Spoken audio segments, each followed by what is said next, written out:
A'udzubillahi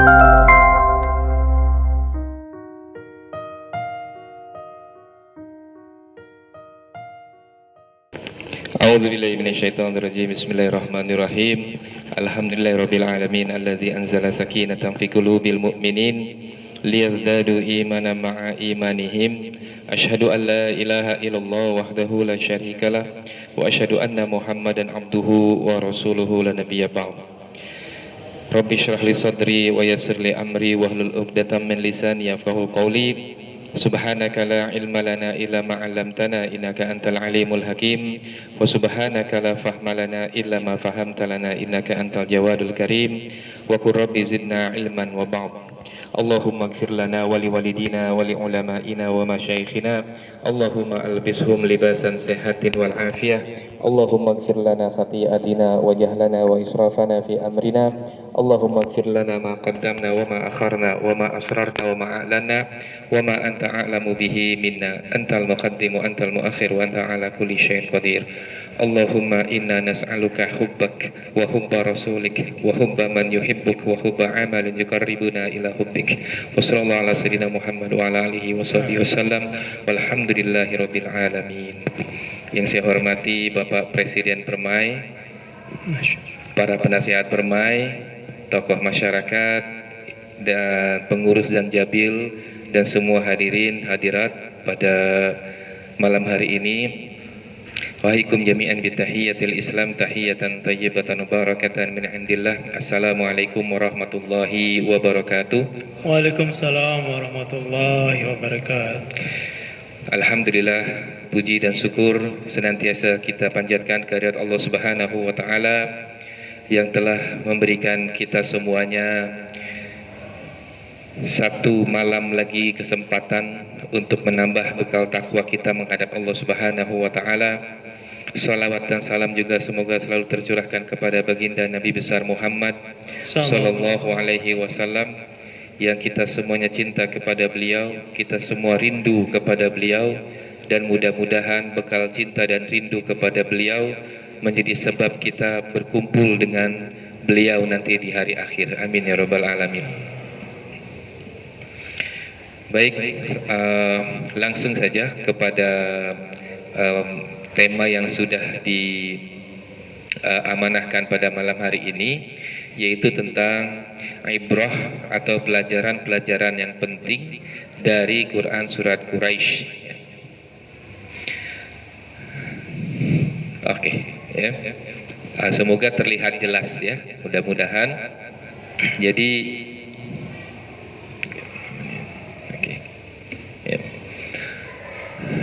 Allah Subhanahu wa taala berfirman dalam Quran Surat Quraisy, yaitu surat ke-106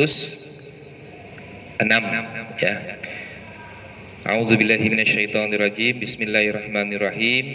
Li'ila fi Quraisy ila fihim rihlatash shita'i was-saif falyabudu rabb hadzal bait alladzi at'amahum min ju' wa amanahum min khauf. Shadaqallahul azim. Ya. Li'ila fi Quraisy, karena kebiasaan orang-orang Quraisy. Ila fihim rihlatasyita'i was-saif, kebiasaan mereka rihlah, bepergian ya, pada syita yaitu musim dingin, was-saif musim panas ya. Falyabudu rabb hadzal bait, maka hendaklah mereka menyembah Rabb hadzal bait, Tuhannya rumah ini ya, pemilik rumah ini ya, yaitu Baitul Atiq atau Ka'bah ya. Maksudnya Allah Subhanahu wa taala alladzi at'amahu min ju', karena telah memberi rasa makanan ya, menghilangkan rasa lapar dari mereka, wa amanahum, dan memberi rasa aman, min khauf, dari rasa takut mereka ya. Nah, jadi kalau kita lihat tafsirnya ya, apa kata para mufassir terkait dengan Quran Surat Quraisy ini ya. Jadi kalau disimpulkan ya, dari 4 yang sempat saya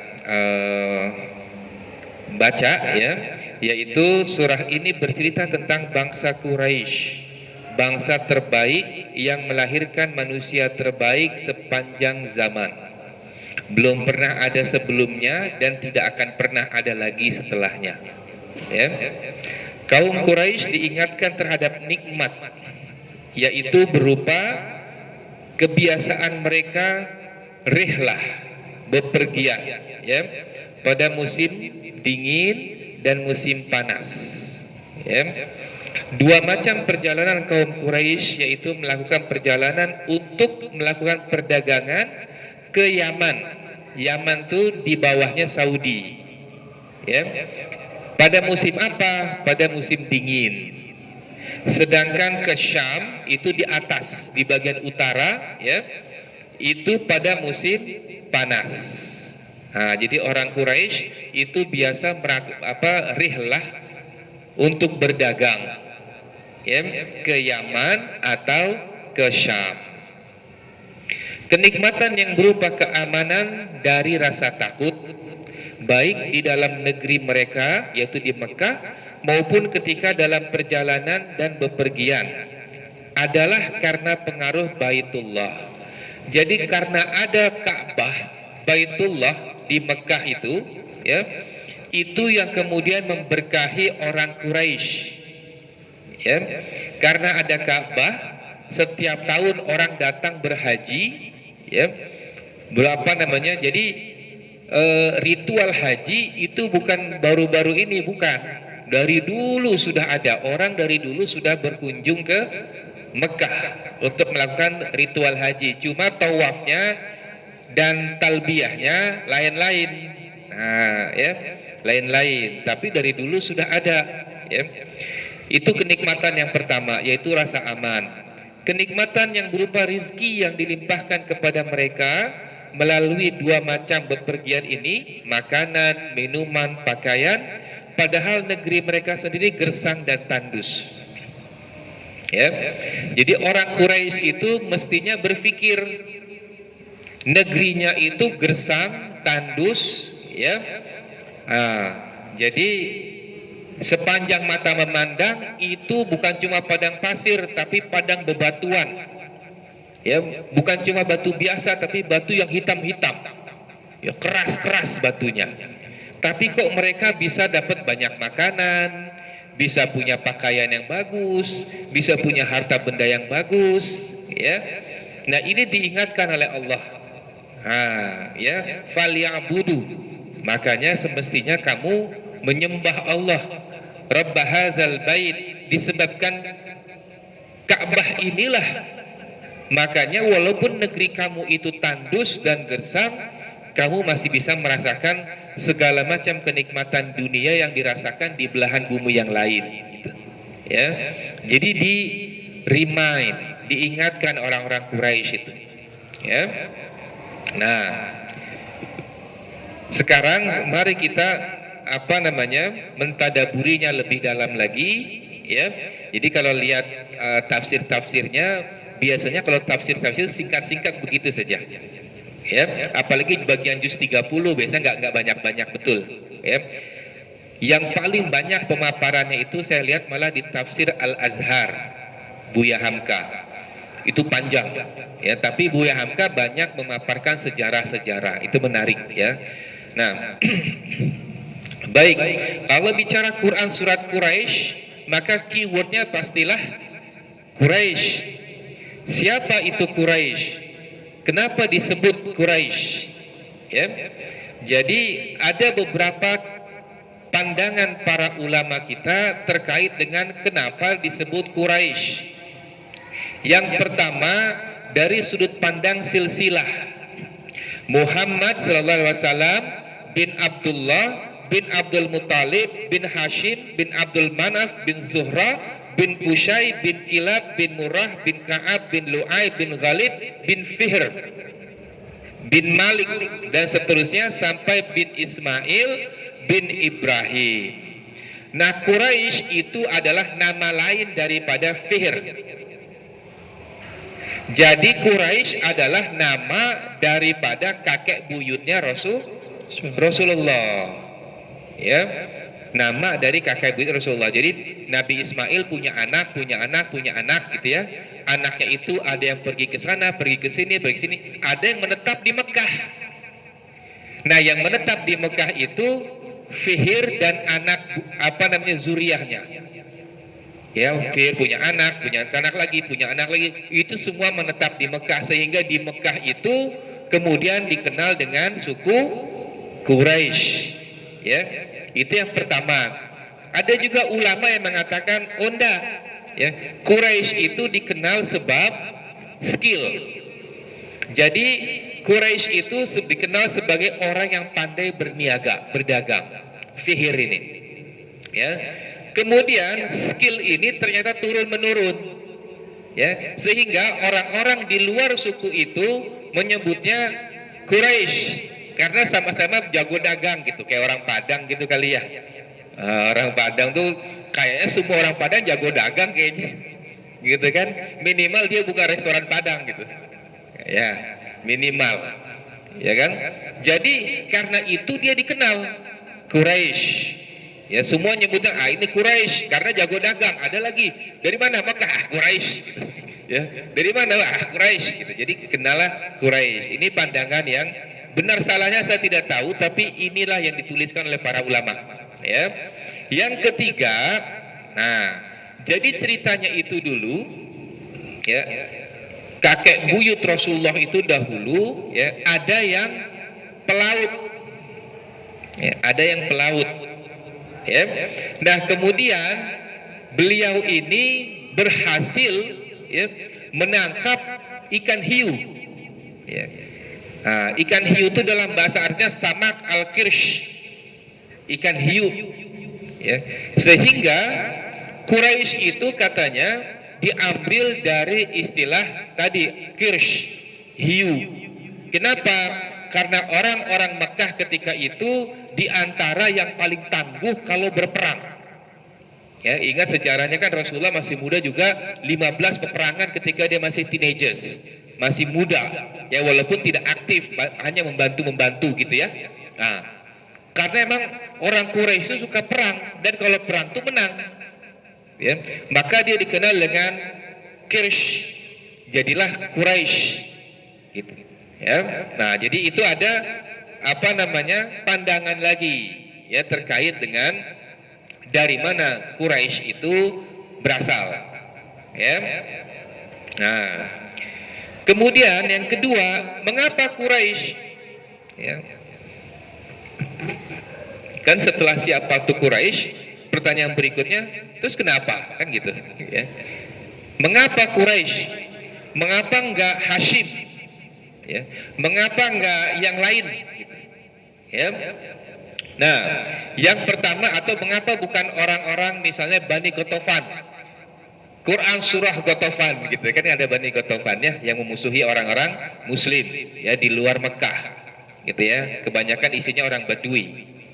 Ya, nah, orang Badui juga kemarin saya itu suka nipu, ya. Di sana itu naik taksi seharusnya 10 real jadi 500 real gitu ya. Aduh, ini nyiksa betul ya. Cuman karena perlu, monggo lah, gak apa-apa gitu ya. Ini orang-orang Badui Bani Ghatafan itu ceritanya, tapi itu nanti ya. Nah, sekarang mengapa Quraisy? Mengapa yang diangkat itu Quraisy? Ya, mengapa yang diberi kemuliaan itu Quraisy? Ya. Nah, yang pertama karena ia bertetangga, mudah-mudahan kebaca ya. Karena dia bertetangga dengan Allah.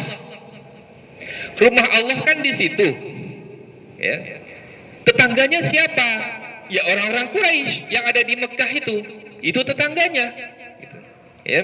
Maka sesungguhnya, ya, pelajaran pertama, kan tadi kita bicara tentang pelajaran-pelajaran penting ya.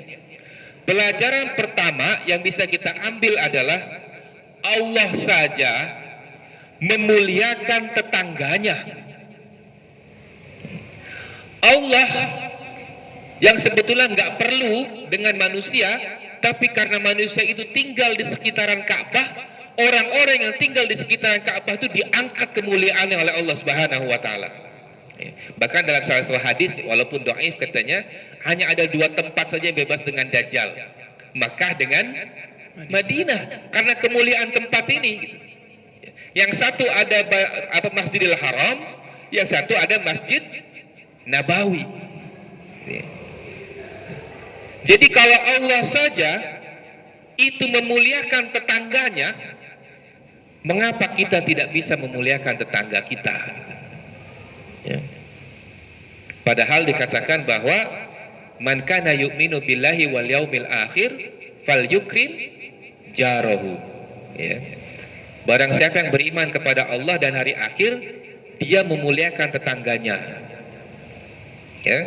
Dan di sini Allah langsung mengajarkan kepada kita, ya, bahwa orang-orang yang tinggal di sekitaran Ka'bah itu dimuliakan oleh Allah Subhanahu wa taala. Ya, diangkat derajatnya. Ya.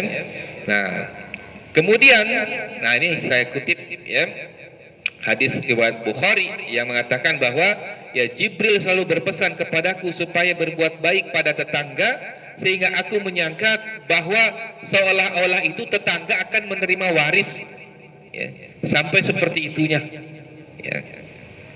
Ya. Nah, jadi pelajaran pertama ini mungkin ini nggak ada di kitab tafsir sebetulnya, ya. Ini saya ngubek-ngubek aja sendiri, kira-kira apa ya ibrah yang bisa diajarkan di sini. Ketika Allah memuliakan orang Quraisy, Allah tidak memuliakan orang-orang Ansor dalam satu surah tertentu, tapi Quraisy iya. Ya. Karena Quraisy tinggal bertetangga dengan Allah Subhanahu wa taala, berdekatan dengan Allah, ya, maka diangkat derajatnya oleh Allah. Seandainya mereka tidak tinggal di Mekah ketika itu, ya, saya yakin mereka nggak akan disebutkan di situ. Ya. Jadi kemuliaannya orang Quraisy karena ada kemuliaan Ka'bah. Ya, ada kemuliaan Ka'bah. Ya. Nah, maka wajar kalau ada tempat-tempat yang dianggap suci, dianggap mulia, maka orang-orangnya juga dianggap baik, ya, itu wajar, ya. Nah, kemudian yang kedua, mengapa Quraisy?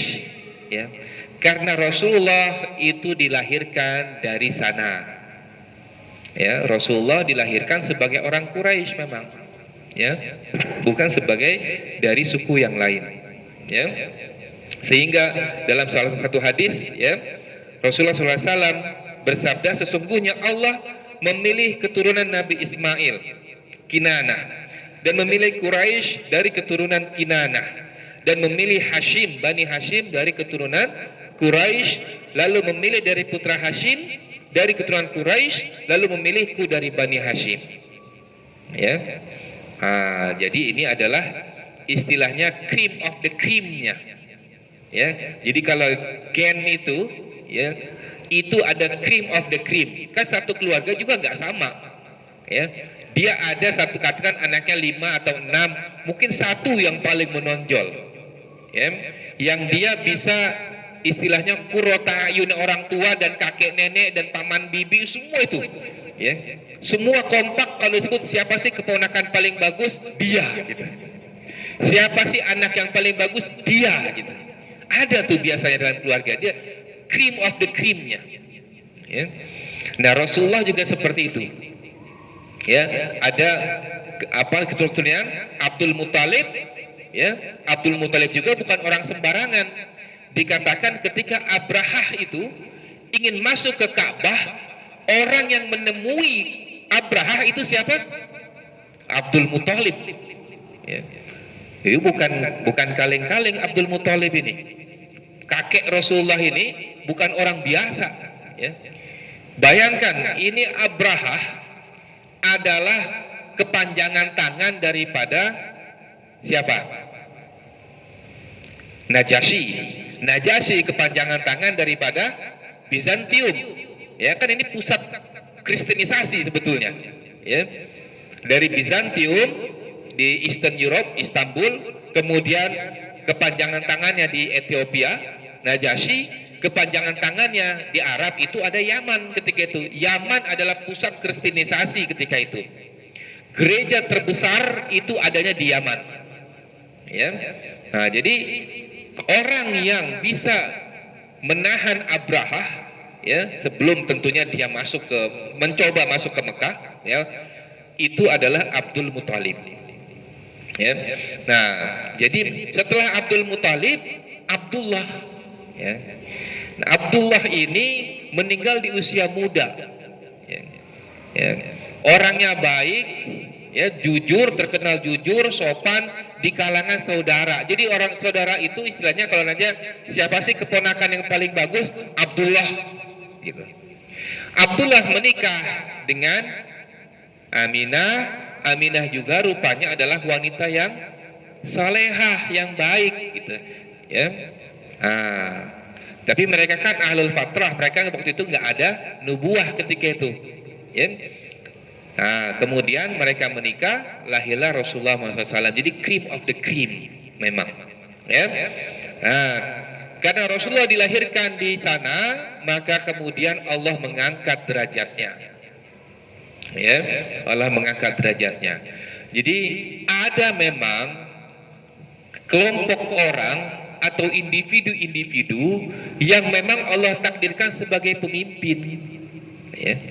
Mau diapa-apain juga, insya Allah dia akan memimpin, gitu. Ya. Masalah jelek atau buruk itu urusan lain. Tapi dia adalah gennya pemimpin. Jin dia memang udah jin pemimpin.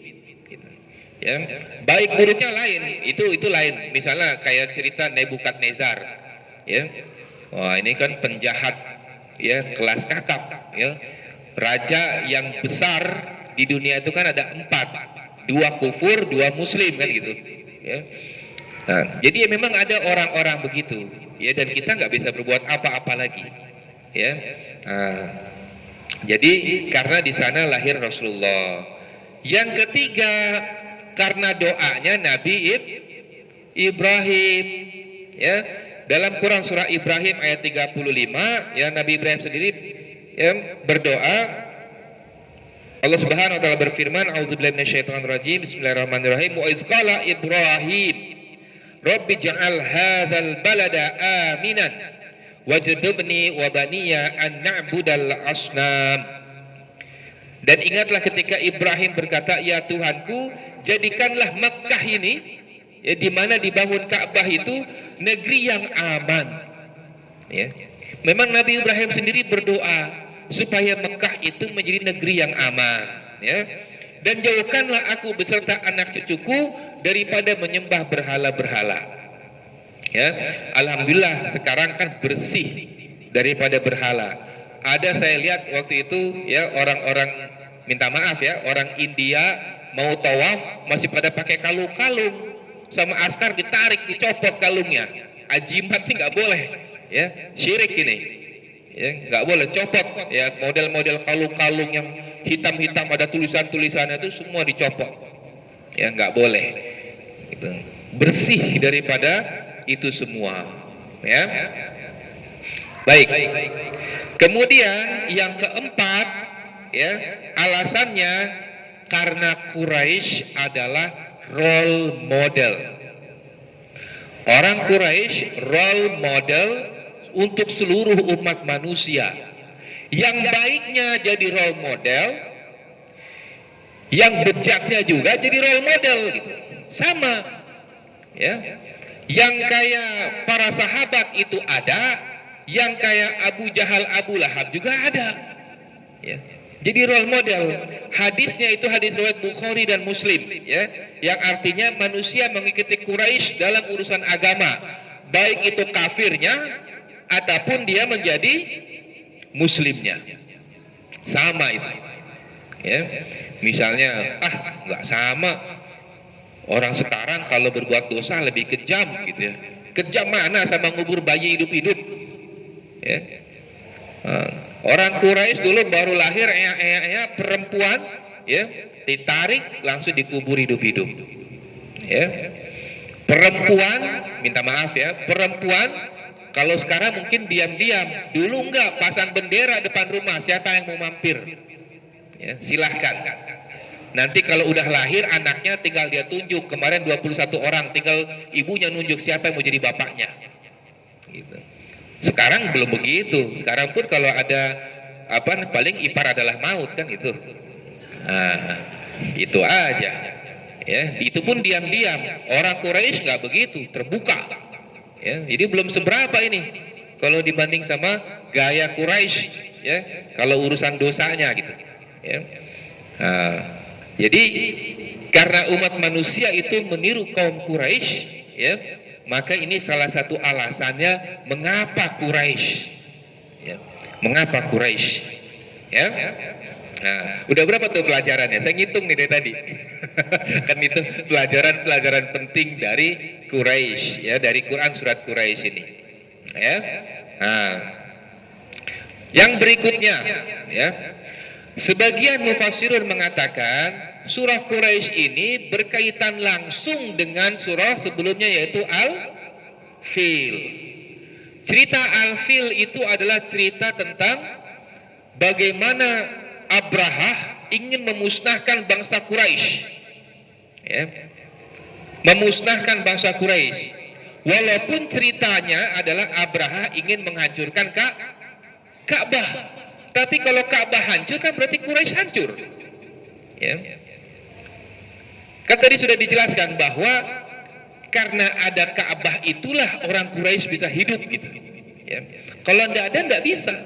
Maka kalau ada yang ingin menghancurkan Ka'bah, maka sama saja menghancurkan orang-orang Quraisy ketika itu. Maka ia berkaitan langsung, ya. Makanya langsung li'ila fi Quraisy, ya. Surah Al-Fil, ya, itu berakhir dengan kalimat bahwa mereka itu mati karena terkena batu-batu panas. Seperti apa? Daun-daun yang dimakan ulat. Itu perlindungan Allah, ya. Kemudian disambung li'ila fi Quraisy, ya. Kenapa orang-orang Abrahah ini, orang Yaman dipimpin Abrahah ini sampai dihancur luluh lantakan itu li'ila fi Quraisy, ya, disebabkan kebiasaan orang-orang Quraisy, ya, yang ia melakukan rihlah, ya, musim panas dan musim dingin, ya, dan mereka menyembah Tuhan pemilik Ka'bah, gitu. Ya. Nah, jadi dikatakan bersambung. Jadi surah ini adalah jawaban dari mengapa Allah melindungi kota Mekah yang di dalamnya tinggal bangsa Quraisy dari serangan Abrahah al-Yamani. Ya. Jadi Abrahah ini orang Yaman. Ya. Sebelumnya dia adalah panglima perang tapi kudeta. Kemudian menjadi raja. Kemudian dia iri dengan Ka'bah. Maka dia bangun sebuah gereja besar namanya Al-Qulaisy. Gereja Qulaisy ada di sana. Sampai sekarang masih ada itu gereja itu. Ya, tapi cuma jadi kayak abandoned apartment. Jadi kayak apartemen yang ditinggal gitu aja.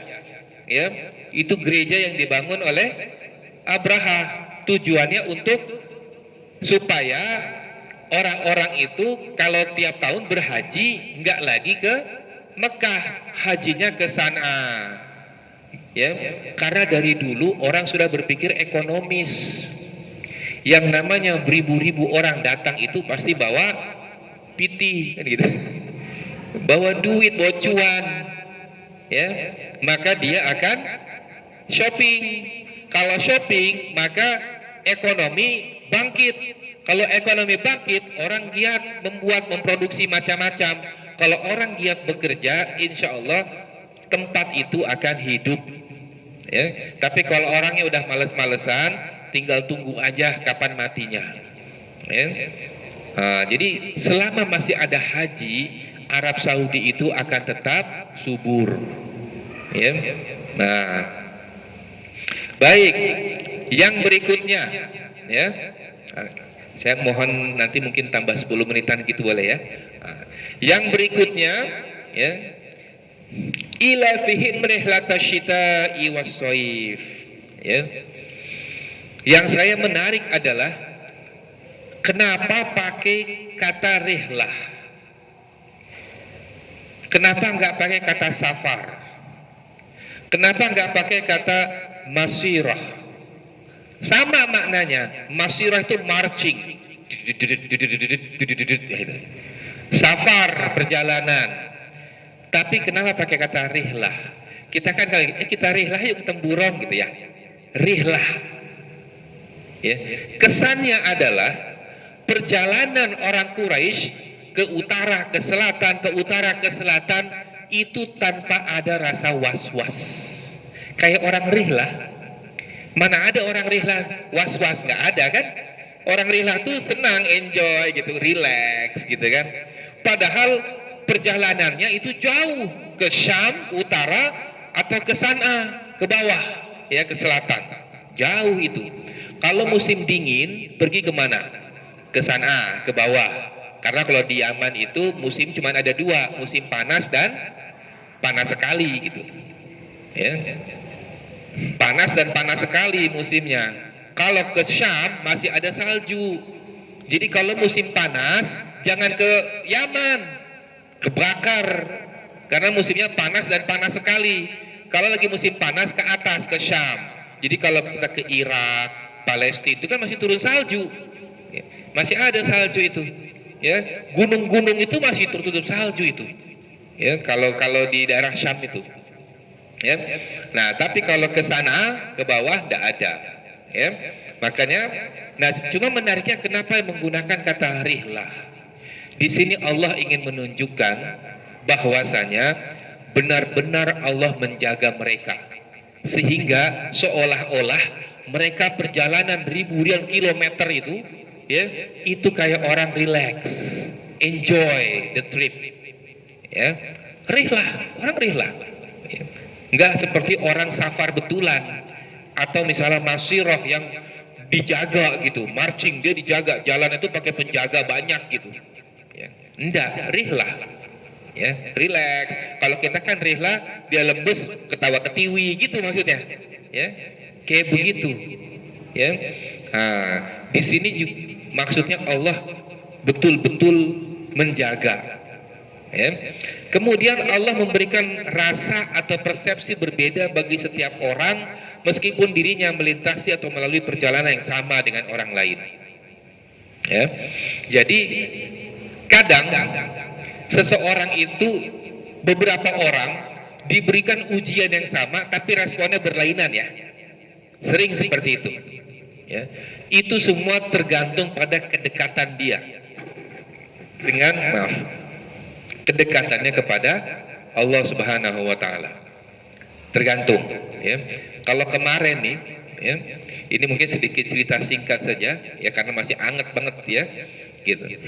Jadi perjalanan saya dengan beberapa teman ke Arafah itu ada yang separuh jalan langsung bilang gini, kalau tahu begini gua nggak bakal berangkat haji katanya. Itu di tengah jalan ya, orang mau berhaji. Ya, karena kakinya mungkin udah kayak kayu, mau saking tegangnya betis dia jalan terlalu jauh gitu kan, betisnya terlalu tegang gitu ya, duduk gitu ya sambil bilang, wah kalau kayak gini ceritanya mah saya nggak berangkat haji lah gitu. Ya. Saya bilang istighfar pak gitu ya, ini belum berapa nih ya, belum sampai Arafah nih ya, istighfar ya gitu. Masalah diterima atau tidak urusan Allah lah, tetapi tidak selayaknya seperti itu. Tapi itu wajar. Ya. Kenapa? Karena itu mengikut pada suasana hati dan kedekatan dia, ya, dengan yang, ya, pemilik semua ini gitu. Ya. Wajar. Ya. Nggak usah heran, kok kayak begitu sih Pak? Enggak. Kelihatan ya. Makanya kalau mau lihat sifat asli seseorang, kita tuh mesti safar rihlah dulu sama dia seminggu gitu, ya. Kelihatan tuh, ya. Jadi apa namanya, sifat-sifatnya tuh kelihatan. Ya. Respon orang ketika dihadapkan pada situasi yang sama boleh jadi berlainan, ya. Berlainan orang, berlainan. Ya. Kemudian dari sini juga kekuatan sosial bangsa Quraisy menjadi satu kelebihan mereka. Ya, ini kelebihan mereka dibanding bangsa Nusantara gitu maksudnya ya, orang Melayu gitu kan. Ya, Nusantara, bahwa mereka itu sangat kuat dari sisi kekuatan sosial mereka. Ya. Ketika Umar bin Khattab belum menjadi muslim, ya, Umar ini kan cerdas, ya.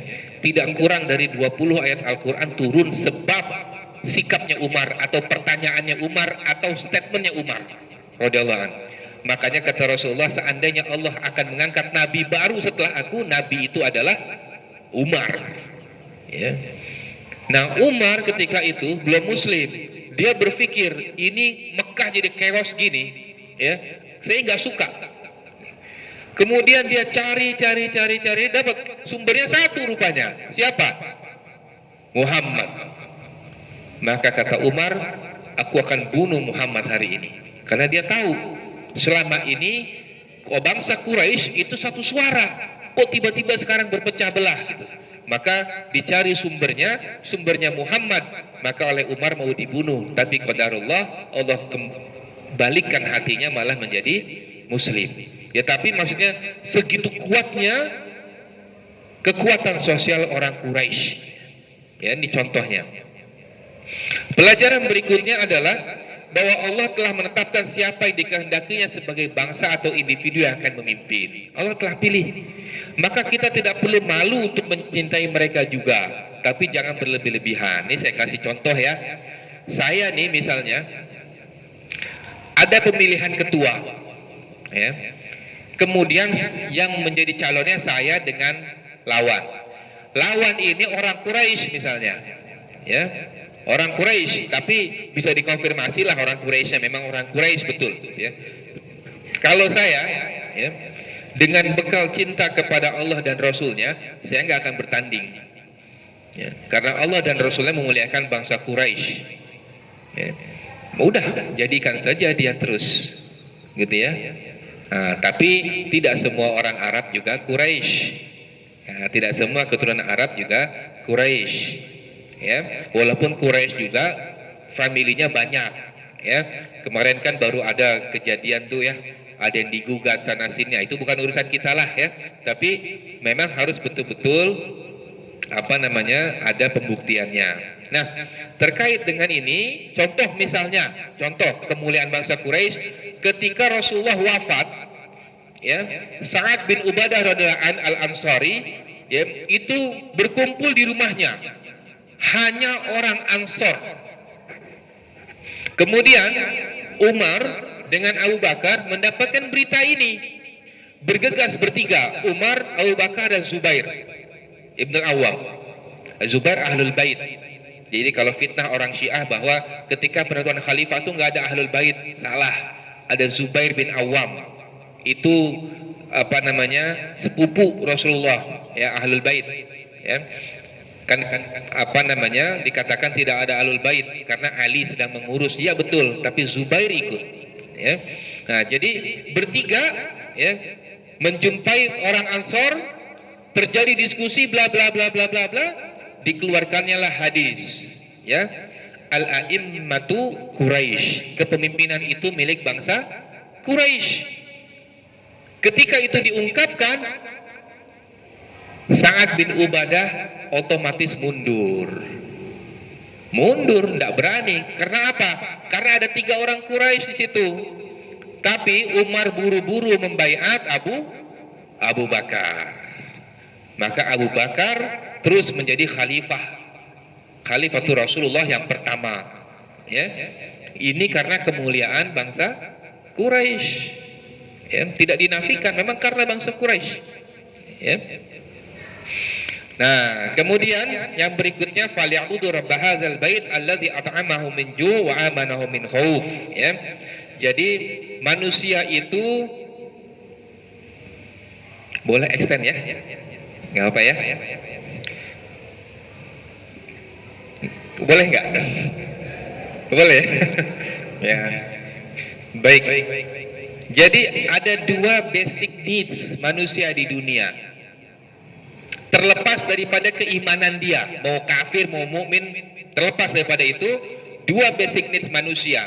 Dia aman secara fisikal, dia aman secara mental. Mentalitinya aman. ya, dia merasa secure, fisiknya aman, ada suplai makanan masuk.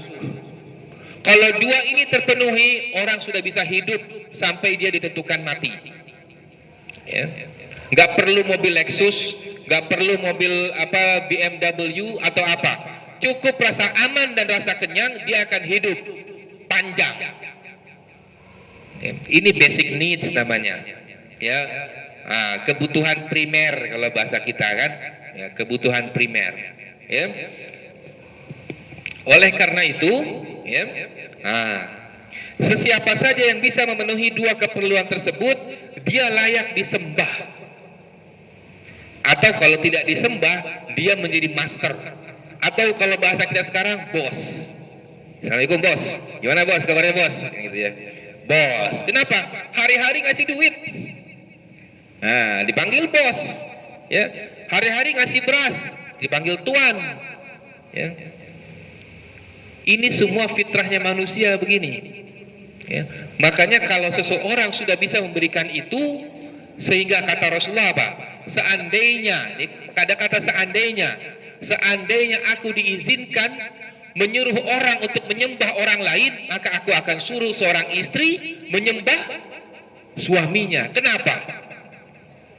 Kenapa? Suami ngasih nafkah, memenuhi keperluan jasmani, dan suami memberikan yang lain untuk memberikan keperluan rohani, rasa aman. Ya, rasa aman. Cinta nanti dulu, cinta mah. Ya. Loh, betul kan? Dalam Al-Quran itu kita ini menikah itu apa? Litaskunu ilaiha, untuk mendapatkan ketenangan, bukan untuk mendapatkan cinta. Ya, orang bisa cinta tapi tak pernah bersama, kan gitu katanya. Iya, kan gitu. Ya. Kita ini menikah untuk mendapatkan ketenangan. Ya. Jadi kalau menikah karena cinta, tapi setiap hari ada drama, piring terbang semua segala macam, rumah tangga itu nggak bakal berjalan lancar kok. Ya. Paling nanti ditulis, ya, mungkin cinta kita membuat kita tak pernah bersama. Paling gitu doang. Status. Setelah itu cerai, kan gitu. Orang tiap hari nggak ada ketenangan kok, walaupun bekalnya cinta nggak ada, nggak bisa. Makanya Allah itu setelah litaskunu ilaiha baru mawaddatan warahmah. Mawaddah warahmah itu diberi oleh Allah. Setelah lama dia hidup tenang, mulai tumbuh rasa. Nah itu, gitu, ya. Nah ini jadi ceramah begituan lainnya. Baik, ya. Jadi itu, ya. Kemudian balasan yang besar dari Allah Subhanahu wa taala bagi mereka yang mampu memenuhi dua keperluan mendasar ini, ya. Jadi Allah itu merasa malu kepada orang yang membantu saudaranya yang lain. Karena malunya Allah ini, nanti di akhirat dia akan diangkat derajatnya. Ya. Dalam hadis lain juga dikatakan, barang siapa yang mengangkat kesusahan orang lain, maka Allah akan mengangkat kesusahannya nanti di akhirat. Ya. Ada orang kelaparan, mau makan, dikasih makan. Ya. Rasulullah SAW pernah ditanya oleh seorang sahabat, ya Rasulullah, ibu saya sudah meninggal. Terus boleh nggak atau bisa nggak saya bersedekah atas nama ibu saya yang sudah meninggal? Kata Rasulullah, bisa. Ya. Apa sedekah yang paling afdal ya Rasulullah? Memberi makan dan minum. Ya. Makanya, ya, kalau lagi hajian itu jangan takut kelaparan. Ya. Satu kontainer itu makanan datang. Ya. Wah, diawur-awur itu. Ya, orang pengen sedekah, ya, kepada para hujaj, ya itu diawur-awur makanan tuh. Ambil, ada yang dapat 2, ada yang dapat 3 gitu ya. Udah kayak gitu udah lupa dah, mirip siapa tuh yang kalau udah diambil ditaruh diambil lagi gitu kan. Udah lupa. Ya, padahal udah dibilang satu-satu. Dirauk semuanya. Ya. Walaupun lagi hajian, sifat rakus itu kelihatan. Yang rakus, yang enggak. Ya. Ada yang ngambil langsung 4, ini dibawa lari gitu ya. Padahal begitu dilihat ditinggal. Kenapa? Nggak habis. Perutnya cuma segitu kok. Ya. Ngambil 4. Buat apa? Ya. Nanti setelah 500 meter ada lagi yang bagi makanan sama minuman. Setelah 1 kilo ada lagi. Ngapain ngambil 4? Kan satu aja cukup. Malah satu berdua juga selesai. Gitu kan? Ya. Nah, jadi mereka yang menghilangkan kesusahan orang hamba di dunia, Allah akan menghilangkan kesusahannya nanti di akhirat. Ya. Ini daripada ayat yang tadi. Ya. Nah, kemudian ya, falyabudu rabb hadzal bait, ekspresi beribadah, falyabudu, maka sembahlah ya rabb hadzal bait, pemilik rumah ini, ya, beribadahlah ya. Nah, beribadah, menyembah ya, itu adalah bentuk rasa syukur yang paling tinggi kepada Allah Subhanahu wa taala. Ya, itu bentuk rasa syukur kepada Allah Subhanahu wa taala. Ya. Kemudian ya, senantiasa membuktikan kesyukuran kita, bukan hanya dalam hati. Ya. Udah bersyukur belum? Udah gitu dalam hati. Ya. Nah, ya. Bentuk syukur itu misalnya memperbanyak sedekah. Ya. Bahkan kalau Pak Rusdi hari itu ngasih ceramah ke saya, Pak Rusdi juga penceramah sebetulnya, Presiden Permai ya, ngasih tausiah ke saya. Salah satu bentuk syukur adalah pergi haji katanya. Wah, tuh Pak Rusdi. Betul, saya nggak bohong tuh kata Pak Rusdi. Ya. Wah. Karena apa? Karena itulah bentuk syukur atas harta yang Allah telah berikan kepada kita selama ini. Ya. Nanti kata Pak Rusdi, memang kata ustadz-ustadz juga ketika di sana saya dengerin ceramahnya ya. Nanti itu akan dituntut itu semua. Ya. Itu Fortuner kamu itu buat apa? Kamu belum pernah haji. Begituin katanya. Ah, kan? Buat apa tuh? Ya, itu Mercy kamu itu buat apa? Ya. Ah, panggilan Allah tidak disahuti. Ya. Ah, tapi panggilan dealer diterima. Ah, misalnya gitu kan? Nanti ditanya tuh, ya. Baik. Kemudian termasuk ungkapan rasa syukur di sini adalah dengan membantu saudara-saudara kita di Palestina, ya. Dalam konteks keluarga, ya, pelajaran ini mengajarkan bahwa ibadah dan pengabdian pada Allah harus menjadi prioritas utama. Ya, falyabudu rabb hadzal bait. Keluarga kami di Brunei alhamdulillah makan enak, tidur nyenyak, semua segala macam gitu ya. Lalu apa yang menjadi makziratan, alasan saya berjumpa dengan Allah nanti kalau saya lupa ngajarin anak saya tentang iman? Kalau saya maaf colek apa? Sampai jam 10. Iya, sampai jam 10. Iya, betul. Iya. Ya. Satu slide lagi di sini. Ya. Jadi persiapkan makziratan ila rabbikum. Ya. Persiapkan alasan ketika nanti berjumpa dengan Allah, kenapa keluarga kita jauh daripada iman, kenapa keluarga kita nggak bisa baca Al-Quran, kenapa padahal keamanan alladzi at'amahu min ju', perut kenyang, wa amanahu min khauf, hidup aman selama di Brunei itu berpuluh-puluh tahun, kenapa sampai zuriat-zuriat itu, anak cucu keluarga semua sampai jauh dari Islam itu, kenapa? Persiapkan makziratan kita nanti di hadapan Allah Subhanahu wa taala. Pasti diminta pertanggungjawaban, nggak mungkin enggak. Ya. Orang berselisih saja nanti di akhirat itu ditunjukkan siapa yang benar itu. Akan dipanggil lagi oleh Allah. Dan pada saat itu tidak ada lagi dusta di antara kita. Ya. Terbuka semua karena mulut kunci. Yang mencuri yang ini ngomong dia, sebetulnya aku yang mencuri ya Allah, aku. Tapi aku fitnah dia. Ngomong itu nanti, semua yang berselisih di dunia tidak ada satupun yang tertinggal. Itu akan dibuktikan siapa yang benar nanti di akhirat, di hadapan Allah langsung. Ya.